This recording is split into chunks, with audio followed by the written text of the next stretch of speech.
मेरठ के Victoria park में एक फुटबॉल एकेडमी है और उस एकेडमी में एक फुटबॉल प्लेयर का जीवन कोलैप्स हो गया। उसका जो कैरियर है वो तबाह कर दिया गया।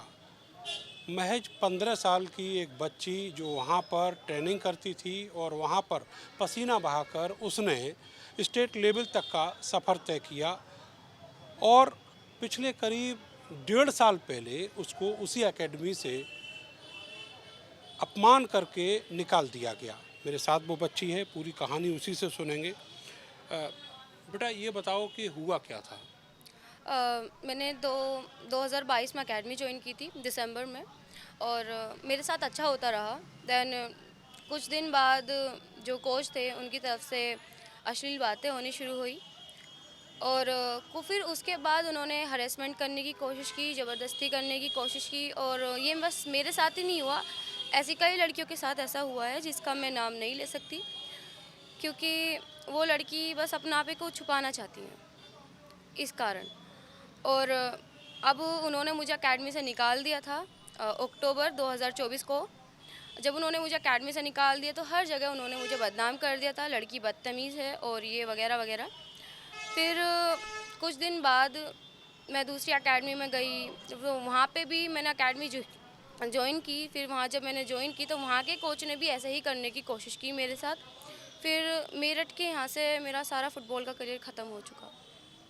आपको फिर कहीं एडमिशन नहीं मिला? मुझे मेरठ के अंदर कहीं एडमिशन नहीं मिला और मैं नहीं खेल पाई। कौन वो लोग थे जिन्होंने आपके साथ इस तरीके का व्यवहार किया? मैं चाहूँगा आप उनका कम से कम नाम लें। उनका नाम यतेंद्र राजपूत, कोच अमित, और उनके बड़े भाई का नाम भूपेश राजपूत, जो कि एक सिविल इंजीनियर हैं और उन्हों की ही एकेडमी है। भूपेश राजपूत बॉस हैं एकेडमी के। और उनका छोटा भाई वहाँ पे एकेडमी में कोचिंग देता है, खुद की एकेडमी में। और सीसीएस यूनिवर्सिटी से वो पीएचडी कर रहे हैं और साथ ही सिविल इंजीनियर भी है दोनों भाई। अच्छा, वहाँ पर जिस तरीके से आपका हैरेसमेंट किया गया, आपने कोई शिकायत वहाँ के मैनेजमेंट से की?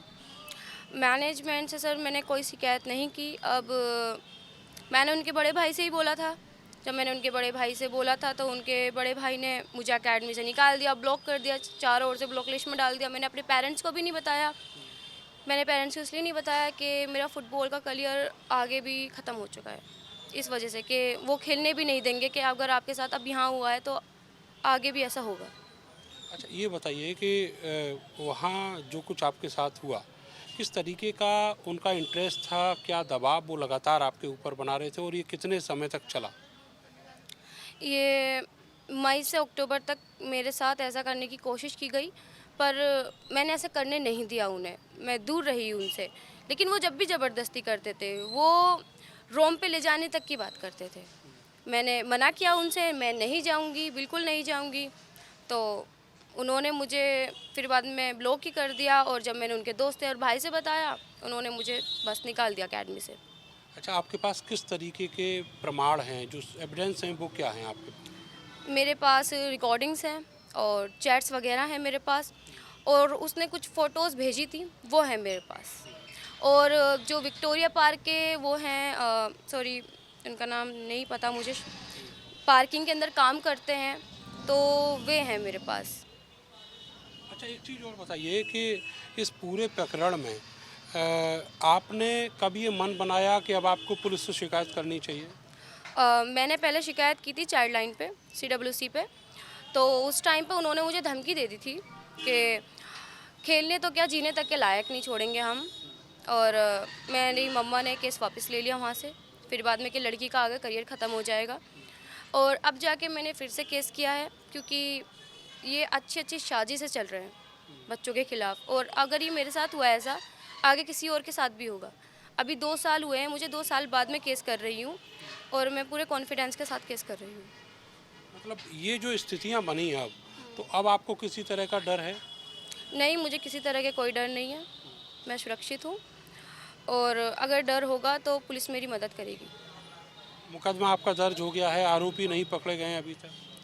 हाँ, अभी कोर्ट में बयान होंगे तो फिर वो पकड़े जाएंगे। और लोग कह रहे हैं कि आरोपी की शादी है आज, तो मैंने शादी की वजह से केस किया है, ऐसा बिल्कुल नहीं है। मैंने पैसे की वजह से केस किया है, ऐसा बिल्कुल नहीं है। मैंने फेम की वजह से केस किया है, ऐसा बिल्कुल नहीं है। यहाँ पे बात फैलाई जा रही है और मेरठ के कई खिलाड़ियों से, फुटबॉल खिलाड़ियों से कहा गया है कि ब्लॉक कर दो, इस लड़की को ब्लॉक लिस्ट में डाल दो। हर एक एकेडमी के खिलाड़ी ने मुझे ब्लॉक कर दिया है। बेटा एक बात और मैं आपसे जानना चाहूँगा कि अभी जो स्थितियाँ हैं, क्या आपको लग रहा है कि आप इस लड़ाई को आगे ले जा पाओगी, और वो जो आरोपी हैं वो गिरफ्तार होना कितनी ज़रूरी है ये बात? आरोपी गिरफ्तार होंगे, बिल्कुल होंगे आरोपी गिरफ्तार, और कानून मेरे साथ है। मैंने उसके हिसाब से ही काम लिया है। चेज भी कर रहे हैं वो लोग आपको? चेस तो नहीं कर रहे, पर अभी तो भारी खड़े हुए दिखे हैं हमें, आपको भी दिखे हैं। तो चेस का तो मुझे नहीं पता, पर मेरे पापा के पास कॉल आ रही हैं। पापा ने रिकॉर्डिंग भी की है कि बात बहुत आगे तक बढ़ जाएगी। ये बोल रहे हैं रिकॉर्डिंग के अंदर, मैं रोक नहीं पाऊँगा। और पापा से उन्होंने ये भी कहा था कि मेरे भाई की कोई गलती नहीं है। तो पापा को गुस्सा आया। पापा ने पहले केस को मना कर रहे थे, लेकिन अब पापा भी साथ हैं, बोल रहे हैं करो केस, जब ये झूठ बोल रहा है। अब आपका जो कैरियर है उसकी क्या स्थिति है, क्या स्टेटस है, क्या आप आगे खेल रही हैं? अभी तो देखिए, मैं इसका कुछ नहीं बता सकती, क्योंकि मेरा गेम भी कई दिन से मैंने प्रैक्टिस तक नहीं करी है। कहीं पे भी जाके, जहाँ पे भी जाती हूँ, वहाँ के कोचेज़ नज़र डालने लगते कि एक ने कर लिया, अगर और भी कोचेज़ ऐसे ही हरेसमेंट करेंगे तो लड़की के ऊपर ही दाग लगेगा।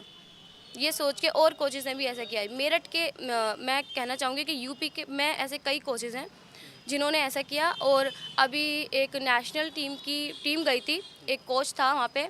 जब कोच गया था वहाँ पे एक लड़की मिल नहीं रही थी, बहुत ढूंढा लड़की को। तो बाद में कोच का गेट बजाने लगे।